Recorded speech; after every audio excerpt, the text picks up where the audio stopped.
We come out of executive session, nothing to report. Do we have any county administrator comments? Yes, I have a couple here. One, dealing with a prior decision, the commissioners had agreed to go ahead and accept the proposal from Peter Marchese associated with the RFP for the medical services at the jail. But we talked about whether that was ARPA or whether or not it was opioid, but the motion didn't really specify where those funds were supposed to come from. So the question is, was there a preconceived notion as to where we were supposed to charge those to, or how do you have any further direction for us, I guess? Can we use ARPA funds to pay for the contract? For the contract. I mean, I'll have to double check, but if that's your preference, and as long as we can, then I think that's the route that we'll go. The reason I'm saying that is that there's only so much money in the opioid account, right? Well, the trouble is we have tons of money in the opioid, and we're trying to come up with a process or procedure to be able to spend it, so. How much you got in there? Oh, this what? I don't have that. Yeah, I mean, exact it's figure. only a couple $100,000, right? Well, it's a few $100,000. But that wouldn't even cover the first contract. If it's Just $750,000. Yeah, I Just mean, I keep know we giving us would money. be paying for obviously everything, so.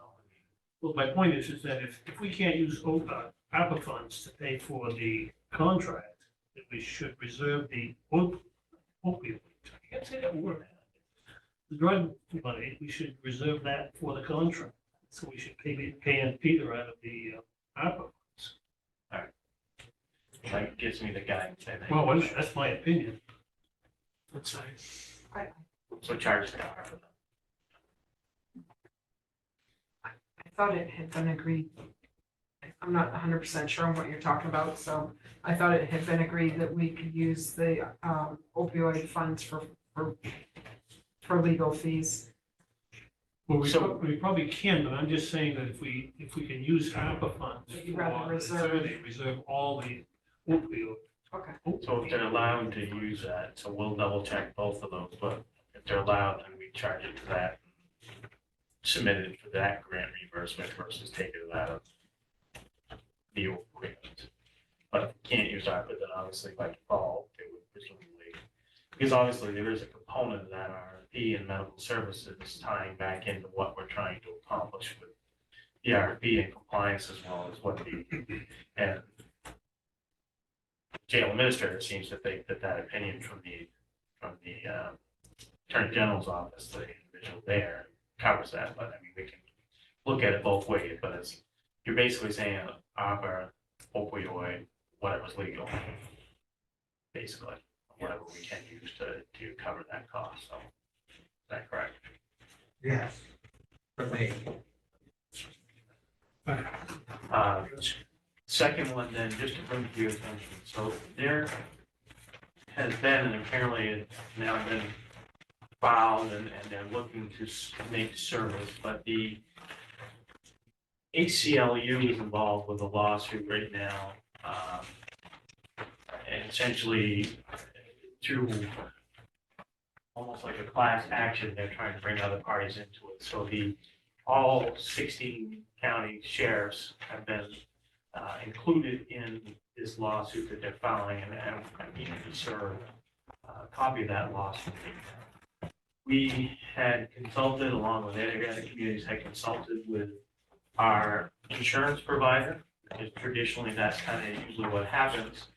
And our insurance provider essentially told us that, although I'm still looking for a final letter from them, but they essentially emailed and said that the risk pool has determined that its coverage will not respond to this case, and that the individual sheriffs need to retain their own attorneys at their expense. So the county basically, and then go on and clarify when it says that, the position that's been expressed is that it's not the sheriff himself, obviously, it's the county sheriff and the jails and all that. But apparently, this basically ties to indigent legal services and inmates and people that are housed at the jail and stuff like that. So the reality is we're gonna need to basically hire an attorney to respond to that, and we can't use our normal process of having our insurance coverage pay for that and handle it. And we need to define that quick because they need to know who to serve it on. So basically, we had some conversations with John Hammer just because he had been asked, but also looking at this letter from Malcolm Ulmer from the MCCA risk pool. He had indicated also that many of the sheriffs have retained Peter Marchese. Now, Peter's probably more expensive as well, so it's a trade-off. But I guess I'm looking, because we don't really have tons of money here to spend on legal that wasn't, because this is kind of outside the normal realm here. So I'm looking for guidance as to where you would like me to go with this and who we should try to obtain on the county and sheriff's behalf to provide their responses and whatever else action ultimately may or may not take place. Do you know why risk pools refusing to represent? I mean, they basically feel that the coverage that they're providing does not fit within what, so it's not like they're trying to protect actions of the county or employees or anything in this, that the ACLU is making a claim that services aren't being provided to a certain group of people and trying to bring everybody in as part of that.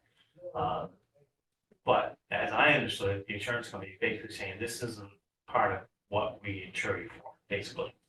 I mean, it's not like your deputies or your jail people in anything like that did engage in any behavior in terms of their job or normal work process that contributed to this.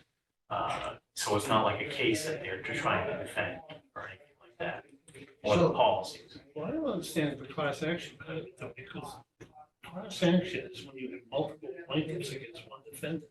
Don't we end up being a defendant in a class action? Well, and I mean, and that's, It's a reverse of class action. yeah, Yeah, I mean, but essentially. I know it, but And I mean, I have some initial stuff from them, but, let's see. So they amended their original thing to include, proposed First Amendment class action complaint for injunctive and declaratory relief.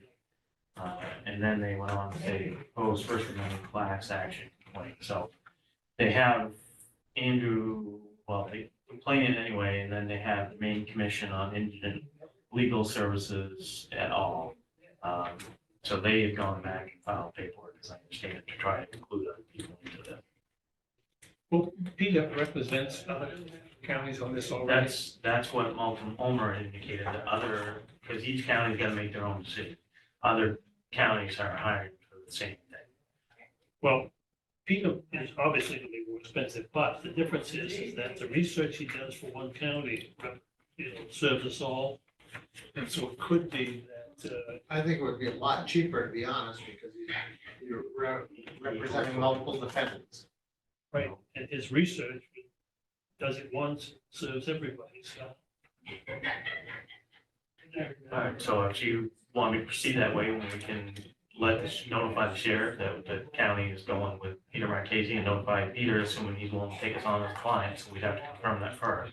If not, then we probably have to go with John, because that's the only other established relationship we really have at the moment anyway. So, but Bill's point about class action suit, this isn't, well, this is a reverse class action with multiple defendants. So why do we even have to, Well, it's like anything, if you're named in a lawsuit, you have to respond, because if you don't respond to the lawsuit, so I mean, I'm not saying, and I don't believe our response is saying that we're contending just because you labeled us or listed us, that we're somehow a party to this and we should be a party to this. This is just saying, they're saying they want us included, they've listed us, they're filing a lawsuit with our name, and if we don't respond, then we're waiving our rights that we have. yeah, that's right. So I mean, that's why at this point, it could be as simple as everybody provides their response. Peter does what he does as a lawyer to say this is not, this shouldn't apply. We shouldn't be a party to this legal action. And then, the court decides one way or the other. And you don't know if he's taken that position with the other I counties yet. don't know. Yeah, I don't know. And I haven't talk to Peter specifically about this. I mean, But that's the one good thing, is that if Peter prevails with one county, that they shouldn't be involved, that applies to all of us, so. So I guess just by agreement, you you try to get Peter first. and he'll take that. And I believe that that's it. Right, any commissioner comments or suggestions for future agendas? Yeah, I'd like to have a discussion someday about putting a private attorney out to bid. I mean, do a legal RFP.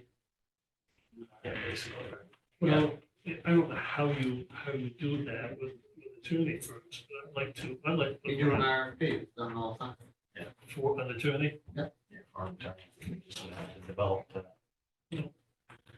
I'd like to see that and as an agenda item, so. All right.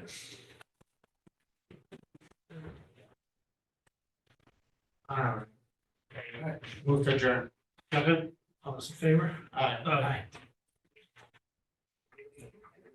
I can't log on to, Outlook. You have any problems? Yeah, You again? those are earlier.